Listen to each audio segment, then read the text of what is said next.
할렐루야, 풀링키 친구들 반가워요.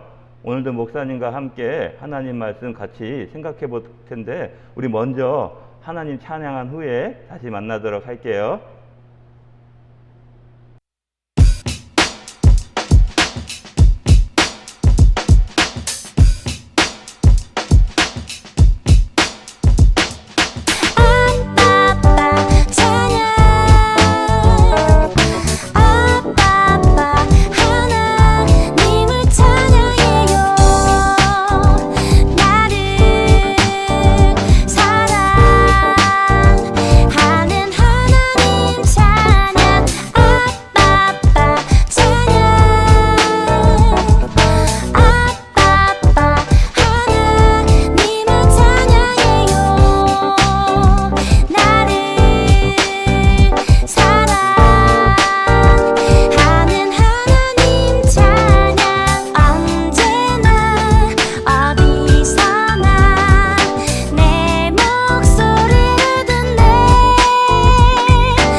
히즈쇼 바이블 챈 2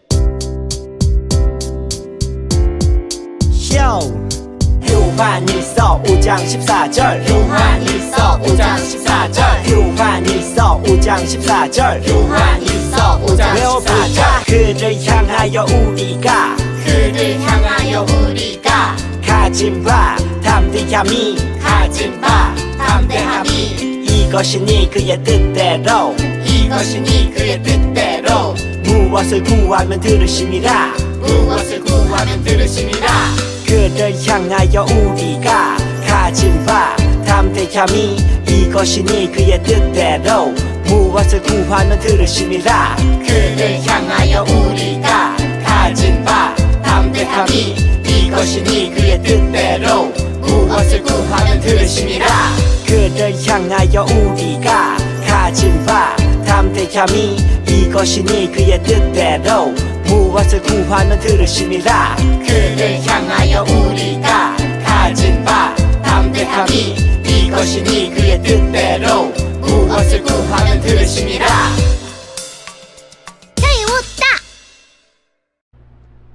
네, 친구들 열심히 찬양하셨나요? 네, 그럼 오늘 함께 생각해 볼 하나님 말씀 같이 읽어보도록 할게요. 오늘은 출애굽기 3장 4절이에요. 우리 큰 소리로 한번 같이 읽어보도록 할게요. 시작. 여호와께서 그가 보려고 돌이켜 오는 것을 보신지라. 하나님이 떨기나무 가운데서 그를 불러 가라사대 모세야 모세야 하시매 그가 가로되 내가 여기 있나이다. 아멘. 출애굽기 3장 4절. 네, 오늘은 하나님과 만나는 결정적인 순간 네 번째 이야기, 바로 모세 이야기예요. 우리 모세 이야기를 함께 같이 알아가 보도록 할게요. 자, 그러면 먼저 모세는 어떤 사람인가 간단하게 한번 함께 보도록 할게요. 모세라는 이름은 물에서 건져내다라는 뜻이 있대요. 이 표에서 보는 것처럼 0세에서 40세까지는 애굽의 바로 왕의 궁전에서 살았고, 40세에서 80세까지는 시내산에서 시내 광야에서 양치기 목자 생활을 했대요.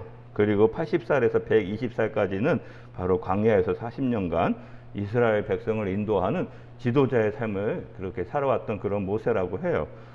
40살까지 바로 왕의 궁전에서 잘 살고 있다가 40살에서 80살까지는 광야에서 양치기 생활을 했어요. 그리고 여러분 80살부터 이스라엘 백성을 지도자로서 인도했다고 하는데 80살이면 굉장히 많은 나이죠. 호호 할아버지가 되는 나이인데 자그마치 80살에서부터 120살까지 이스라엘 백성을 인도하는 그러한 모세였다고 해요. 우리 그 이야기 한번 같이 알아볼 텐데, 먼저 어떻게 모세가 바로의 궁전에서 살게 됐는지 그것 간단하게 알아볼게요. 출애굽기 2장 1절에서 4절에는 이렇게 돼 있어요. 레위 족속 중 한 사람이 가서 레위 여자에게 장가들었더니 그 여자가 잉태하여 아들을 낳아 그 준수함을 보고 그를 석 달을 숨겼더니 더 숨길 수가 없이 되매 그를 위하여 갈상자를 가져다가 역청과 나무진을 친하고 아기를 거기 담아 하숫과 갈대 사이에 두고 그 누이가 어떻게 되는 것을 알려고 멀리 섰더니, 이렇게 기록이 돼 있어요. 이스라엘 사람이 아이를 낳는데 그 아이가 참 외모가 준수하게 생겼는데 석 달 동안 그 아이를 숨겼대요. 남자아이인데. 왜 그랬냐면 그때 당시에 애굽의 왕 바로가 이스라엘 백성이 너무나 수가 많이 늘어나니까 남자아이가 태어나면 다 죽이라고 명했어요. 그래서 죽임을 당할까 봐 태어난 남자아이를 이렇게 숨겼었는데 석 달까지는, 세 달까지는 잘 숨겼는데 더 이상 아마 숨기기가 어려웠던 것 같아요. 그래서 갈대나무 상자에 물이 새지 않도록 이렇게 역청을 칠하고 그것을 하숫과 갈대 사이에 두었는데, 그 다음에 어떻게 되어 있냐면은 그 아이의 갈대 상자를 바로의 딸이니까 신분이 공주겠죠. 왕의 딸이니까 공주와 그 하녀들이 발견해서 결국엔 공주가 그 모세를 키우게 돼요. 그 출애굽기 2장 10절에 이렇게 돼 있어요. 그 아이가 자라매 바로의 딸에게로 데려가니 그의 아들이 되니라. 그가 그 이름을 모세라 하여 가로되 이는 내가 그를 물에서 건져내었음이라 하였더라. 바로의 딸 공주의 하녀들이 모세를 바로의 딸 바로 공주에게 데려갔을 때 그 공주가 모세를 자기의 아들로 삼아줬다고 이렇게 기록이 돼 있어요. 그렇다는 얘기는 거의 왕자의 신분이 된 거겠죠. 모세는 이처럼 바로의 궁에서 어렸을 때부터 살게 되기 시작했어요. 그 나이가 40살까지, 아까 표에서 본 것처럼 40살까지 바로의 궁에서 살았던, 많은 것을 누리면서 아주 잘 살았겠죠.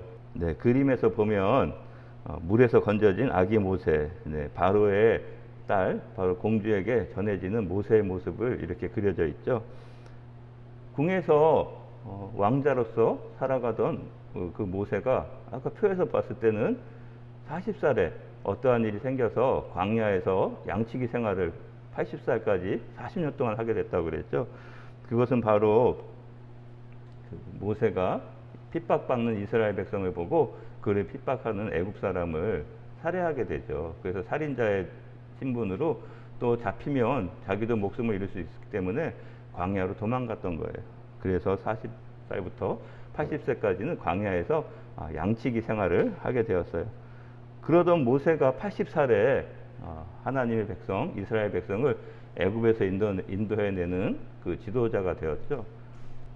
모세가 이제 이스라엘의 지도자로서 이스라엘 백성을 애굽에서 인도하게 되었을 때 처음 만났던 그 난관이 바로 홍해였죠.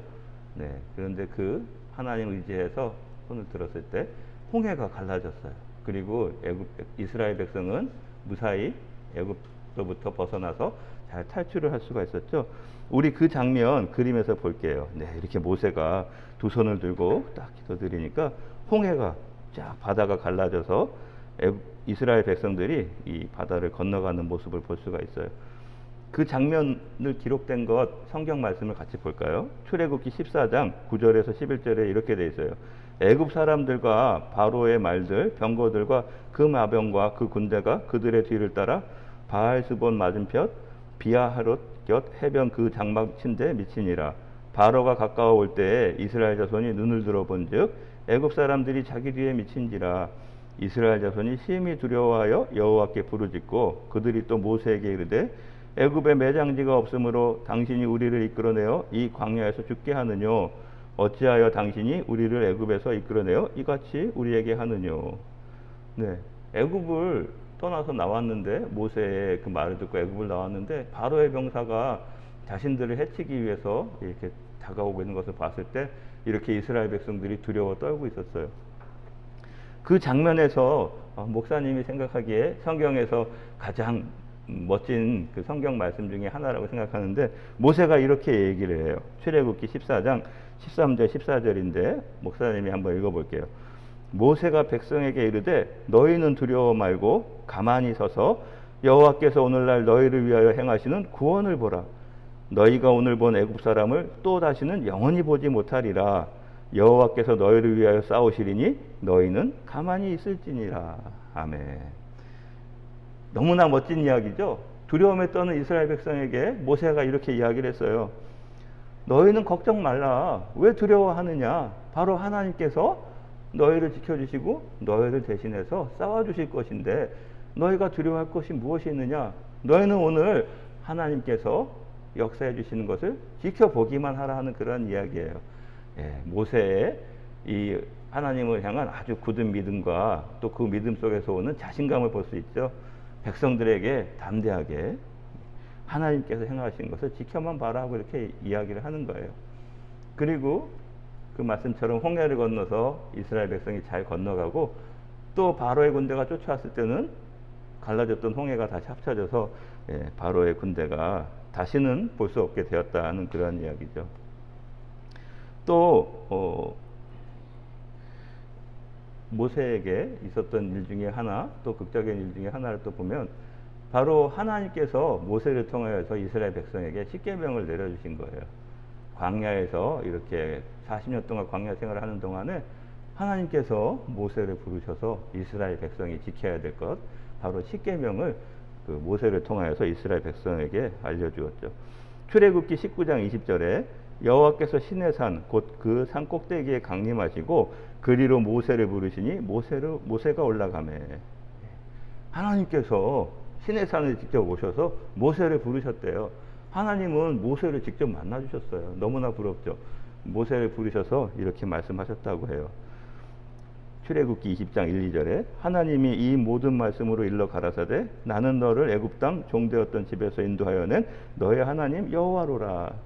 바로 내가 하나님이다 하고 이렇게 하나님이심을 나타내시고 그 다음에 알려주신 것이 바로 여러분이 너무나 잘 아는 그 십계명, 또 그리고 그 이후로 이스라엘 백성들이 지켜야 될 하나님의 말씀을 모세를 통하여서 또 이스라엘 백성에게 전달하는 그러한 아주 중요한 역할을 또 이렇게 맡기시는 것 같아요.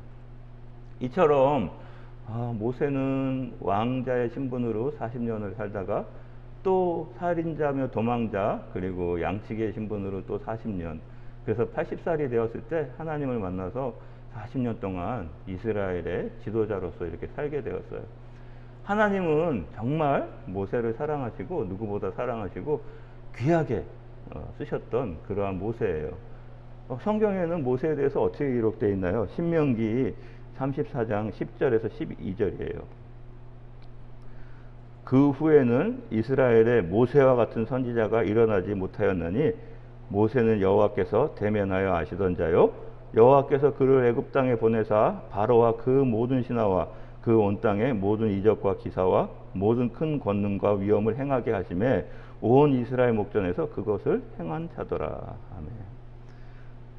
모세 이후에는 그 모세만한 선지자가 없었다는 이야기예요.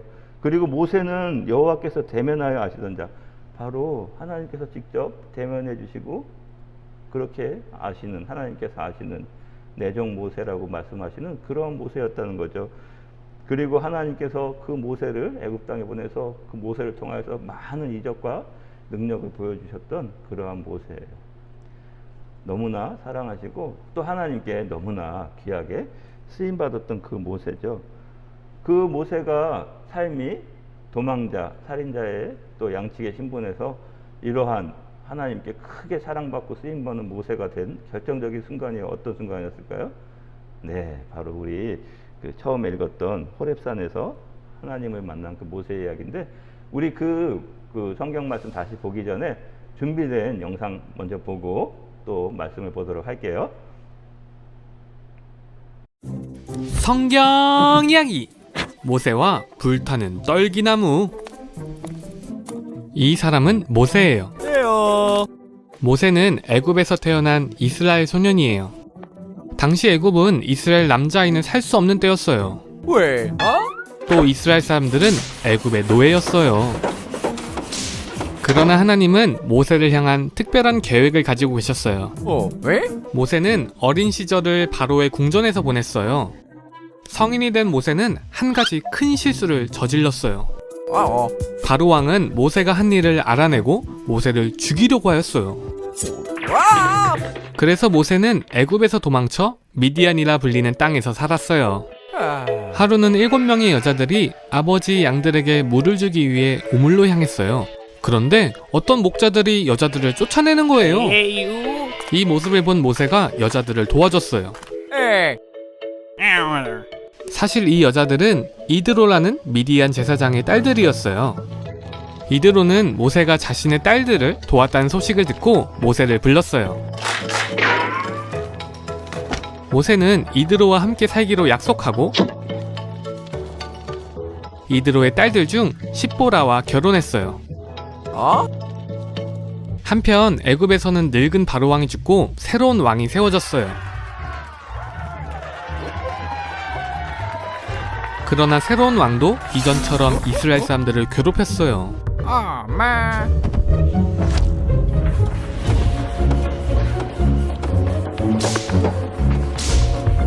이스라엘 사람들은 바로 왕의 괴롭힘으로 고통스러워 하나님께 신음하며 울부짖었어요. 하나님은 이스라엘 백성들의 소리를 들으시고 아브라함과 이삭과 야곱과 맺은 언약을 기억하셨어요.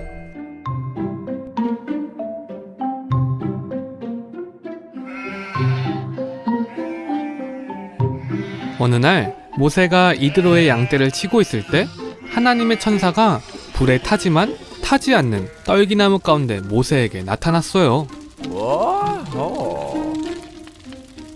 하나님은 모세가 자세히 보러 오는 것을 보시고 떨기나무 가운데서 모세야, 모세야 하고 부르셨어요. 하나님은 모세에게 이스라엘 백성의 고통 때문에 얼마나 슬퍼하고 계신지 말씀하셨어요. 하나님은 모세를 통해 이스라엘 사람들을 애굽에서 이끌어낼 것이라 말씀하셨어요. 그러나 모세는 자신이 적합한 사람이 아니라고 생각했어요. 하나님은 모세에게 내가 너와 함께하겠다 말씀하셨어요. 그러나 모세는 사람들에게 뭐라고 말해야 할지 모르겠다 대답했어요. 하나님은 모세에게 스스로 있는 자가 나를 너희에게 보내셨다 대답하라 하셨어요. 하나님은 모세를 통해 그분의 계획을 이루시겠다 약속하셨어요. 그러나 모세는 여전히 백성들이 자신을 믿지 않을 거라고 대답했어요. 하나님은 모세에게 내 손에 있는 것이 무엇이냐 물으셨어요. 모세는 지팡이라고 대답했어요. 하나님이 모세에게 지팡이를 바닥에 던져보라 말씀하셨어요. 그리고 하나님이 모세에게 다시 잡으라고 말씀하셨어요. 하나님은 모세에게 또 다른 징조를 보여주셨어요. 하나님은 이스라엘 백성들이 모세의 말을 듣지 않으면 이 징조를 보여주라고 말씀하셨어요. 그러나 모세는 자신이 말을 잘하는 사람이 아니라며 거절했어요. 그러나 하나님이 말씀하시길 사람의 입을 만든 자가 누구냐? 나 여호와가 아니냐? 그러므로 염려하지 말고 이제 가거라. 내가 무슨 말을 할지 내가 가르쳐 줄 것이다. 그럼에도 불구하고 모세가 말하길 하나님 다른 사람을 보내세요. 그러자 하나님이 진노하며 말씀하셨어요. 내 형 아론이 있지 않느냐? 내 형을 보내서 너를 대신하여 말하게 하겠다. 그리하여 모세는 집으로 돌아가 장인어른 이드로에게 다시 애굽으로 돌아갈 것이라고 말했어요. 모세는 가족들과 함께 애굽을 향해 길을 떠났어요. 모세의 손에는 하나님의 지팡이가 들려 있었어요. 하나님은 이 지팡이와 모세를 통해 이스라엘 사람들과 애굽 사람들에게 하나님의 놀라운 능력을 보여주실 거예요. 네, 영상에서 봤던 것처럼 모세는 그렇게 하나님을 만나서 귀하게 쓰임받았어요. 바로 그 장면의 말씀, 바로 오늘 우리가 같이 생각해보는 그 장면이죠. 모세에게 닥쳐온 결정적인 순간, 바로 출애굽기 3장 4절 말씀인데 우리 한번 같이 읽어보도록 할게요. 시작. 여호와께서 그가 보려고 돌이켜 오는 것을 보신지라. 하나님이 떨기나무 가운데서 그를 불러 가라사대 모세야 모세야 하시매 그가 가로되 내가 여기 있나이다. 아멘. 네, 양치기 신분이었던 모세를 하나님께서 이렇게 불러주시고 바로 만나주셨고 또 하나님을 알게 해주시고 또 하나님의 사명자로서 잘 쓰임받도록 그렇게 해주셨던 바로 그 첫 번째 장면, 모세에게 임한 결정적인 그러한 장면이에요. 우리가 벌써 결정적인 순간, 네 번째 순간 이야기를 우리가 하고 있는데 이렇게 하나님을 만나는 결정적인 순간이 우리 친구들에게도 많이 있길 바라요. 그래서 또 우리를 향하신 하나님을 잘 알고 하나님의 뜻을 잘 알게 되는 우리 친구들이 되길 바랄게요. 그리고 그러한 하나님의 뜻에 하나님께서 주신 일을 잘 할 수 있는, 그래서 축복받는 우리 친구들이 되길 바랄게요. 자, 오늘은 여기서 마치고 우리 다음 시간에 다시 만날 거예요. 날씨가 많이 더워요. 또 건강하게 잘 지내고 또 코로나로부터 이렇게 잘 지켜질 수 있도록 우리 마스크 잘 하고 또 어디 밖에 나갔다 들어오면 항상 손 깨끗이 씻어서 건강한 모습으로 지내고 또 성전이 다시 열렸을 때 우리 즐거운 마음으로 함께 모여서 예배 드릴게요. 자, 그럼 다음 시간까지 안녕.